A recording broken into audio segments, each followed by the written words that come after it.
여러분 안녕하십니까? 오늘은 그래도 가족이다. 당신이 가장 위급할 때 가족은 당신을 돕습니다. 이러한 주제를 가지고 오늘 그 두 번째 말씀을 드리도록 하겠습니다. 여성의 첫째는 에모라고 합니다. 그러나 여기 등장하는 이 여인은 에모를 너무 추하게 태어나 슬픈 인생을 살아가면서도 마음이 너무 착해 세계의 사람들을 감동의 눈물바다로 만들었습니다. 신랑은 19살 때 부모의 권유에 따라 결혼을 했습니다. 신랑과 신부의 부모는 중마고우로 같은 고장에서 태어나 성장한 절친한 사이였습니다. 두 사람은 어느 날 술을 나누면서 나중에 서로 아들, 딸을 낳으면 사돈을 맺기로 약속을 하였습니다. 실제로 그 두 사람은 같은 해 아들과 딸을 낳았습니다. 세월이 흘러 그 시대의 결혼 정년기인 19살이 되었습니다. 때가 이르러 부모는 약속한 대로 두 사람을 결혼시켰습니다. 부모가 같은 고장에서 태어나 성장했어도 마을은 떨어져 있었기 때문에 신랑 신부는 서로 보지 못하고 자랐습니다. 신랑이 아내를 처음 만난 것은 결혼 당일이었습니다. 가마를 타고 온 아내가 신방에 들어온 뒤 머리에 쓰고 있던 금난직 볼을 벗었을 때 신랑은 그만 까무러치게 놀랐습니다. 얼굴이 온통 우박 맞은 잿더미 모양의 빡빡 곰보인 데다가 주먹만한 들창코, 그 허공으로 뻥 뚫린 두 구멍이 추악하게 벌름거리고 있었던 것입니다. 눈썹은 숫자 이름뿐이었고 눈꺼풀에 난 징그러운 흉터는 두 눈을 퉁퉁 부어오른 것처럼 보이게 했습니다. 한마디로 신부라기보다는 차라리 흉측한 괴물이었던 것입니다.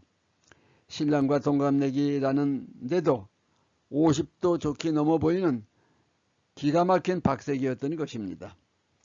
신랑은 너무 놀라 단걸음에 어머니 방으로 도망쳐 나와 공포와 불안감으로 밤새 잠을 못 이루고 울먹였습니다. 그의 어머니는 운명이려니 하고 체념하라고 신랑을 다 일렀습니다. 얼굴이 반반하면 틀림없이 얼굴값을 하기 마련이므로 결국 불행을 불러들이는 법이며 오히려 복은 박색한테 붙는다고 했습니다. 그러나 어머니가 뭐라고 하든 신랑의 귀엔 들어오지 않았습니다. 신랑은 참담한 심정으로 그날 밤을 새웠습니다. 신랑은 그 후로 다시는 아내의 방에 발걸음을 하지 않았고 물론 말도 한마디 건네지 않았습니다. 하루는 신랑의 어머니가 창백한 얼굴로 한 세상 살다 가는 걸 남편 시중 잘 들고 순종하며 자식들 훌륭히 키워준다면 여자로선 더 바랄 게 없는 거야. 너는 저 애가 가엾지도 않니? 집안의 대도 끊으면 안 되고 생으로 젊은 나이를 과부로 보내게 하면 안 된다. 심성이 너무 착하지 않니? 신부는 언제나 신랑 앞에서는 주눅이 들어 고개를 숙이고 있었습니다. 어머니의 말씀에 따라 일단 배가 끊기는 것은 막아야 하겠기에 밤이 되면 불을 끄고 몇 번인가 아내를 찾아 관계를 한 것이 아이가 만들어져 출산을 하게 되었습니다. 세월이 많이 흘렀습니다. 신랑은 그동안 공군사관학교를 졸업하고 소령으로 복무 중에 있었습니다. 그러나 그에겐 예상치 못한 불행이 찾아왔습니다. 시력이 점차 나빠지더니 실명의 위기를 맞게 되어 안구 이식 수술을 받지 않으면 안 될 위기에 처했습니다. 수술 비용도 벅찼지만은 수술을 해도 시력이 원상 회복이 될지 걱정이 태산 같았습니다. 남편의 고민을 보고 있던 아내가 입을 열었습니다. 비용을 너무 걱정 말고 수술을 서두르세요. 그러면서 어려운 살림에 보태 쓰려고 집에서 주부들이 부업으로 하는 이런저런 일로 한 푼 두 푼 힘들게 모아놓은 비상금을 내놓았습니다. 아내의 그 아름다운 마음씨에 감복하면서 시간이 없는 남편은 병원으로부터 누군가가 안구를 기증한다는 연락을 받고 달려가 어려운 수술을 무사히 마쳤습니다. 수술 결과는 좋아서 담당 의사의 몇 차례에 걸친 검사 끝에 병원 측의 퇴원 허가로 귀가를 하게 되었습니다. 딸아이가 병원으로 와서 함께 택시를 타고 집으로 오는데 웬일인지 그 애답지 않게 새침하게 말이 없었습니다.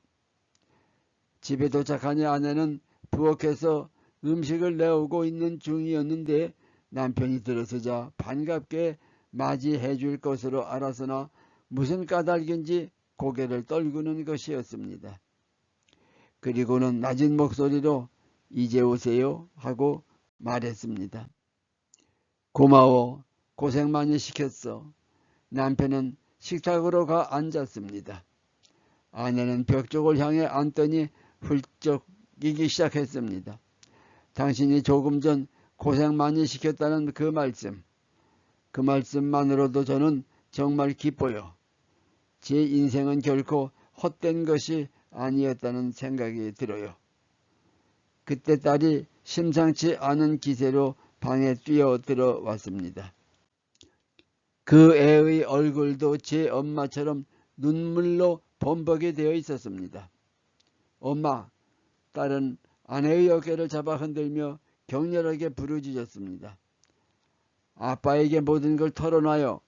엄마가 아버지에게 눈을 뽑아드렸다고. 자, 얼른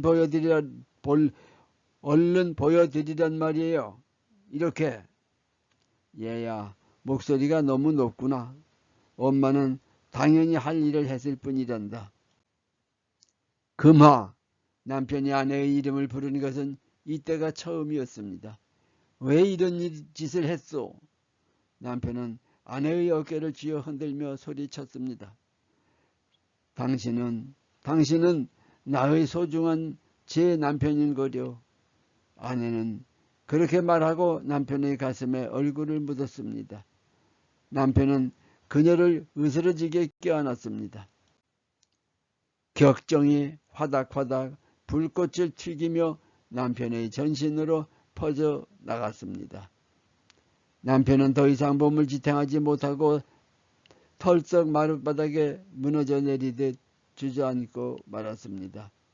그리고 아내의 발 앞에 무릎을 꿇었습니다. 이것이 가족이고 부부의 사랑입니다.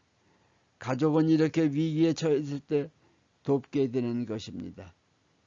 오늘 소개한 사례는 대만에서 있었던 실화라고 합니다. 노란 손수건에 실렸던 내용이 너무 아름다워 전해드립니다. 지금 우리 사회에는 가정에서 가족 간에 너무 슬픈 일들이 많이 발생하고 있습니다.